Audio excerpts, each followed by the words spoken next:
இன்னைக்கு அமீன் குக்ஸில் நல்லா டேஸ்டியான சிவப்பரிசி லவேரியா பண்ணுறது எப்படின்னு பார்க்கலாம். அப்பா, இதுக்கு பேரு லெபேரியா. ரொம்ப நாளைக்கு பிறகு இன்றைக்கு தான் செய்தேன். அதான் கொடுத்துட்டு போலாம்னு வந்தேன். இந்த மாதிரி எக்ஸைட்டிங் ரெசிபீஸ்க்கு அமீன் குக்ஸை ஃபாலோ பண்ணிக்கோங்க. ஃபஸ்ட்டு ஒரு பவுலில் 2 கப் சிவப்பரிசி இடியாப்ப மாவு கூட கொஞ்சமாக உப்பு சேர்த்து ஒரு 1.25 கப் நல்லா சூடான தண்ணி சேர்த்து இதை நல்லா மிக்ஸ் பண்ணிக்கோங்க.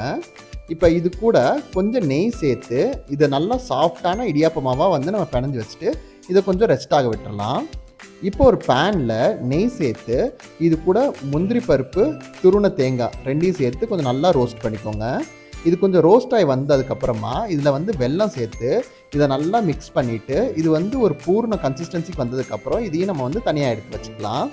இப்போ நம்ம இடியாப்ப மாவு நல்லா கொஞ்சம் பெரிய ரவுண்டாக புழிஞ்சிட்டு நம்ம பண்ணி வச்சுருந்த பூர்ணத்தை நடுவில் வச்சு இடியாப்பத்தை ஃபோல்டு பண்ணி இதை ஒரு 8 to 10 மினிட்ஸ் நம்ம ஸ்டீம் பண்ணி எடுத்தோம்னா செம டேஸ்டியான சிவப்பரிசி லவேரியா ரெடி.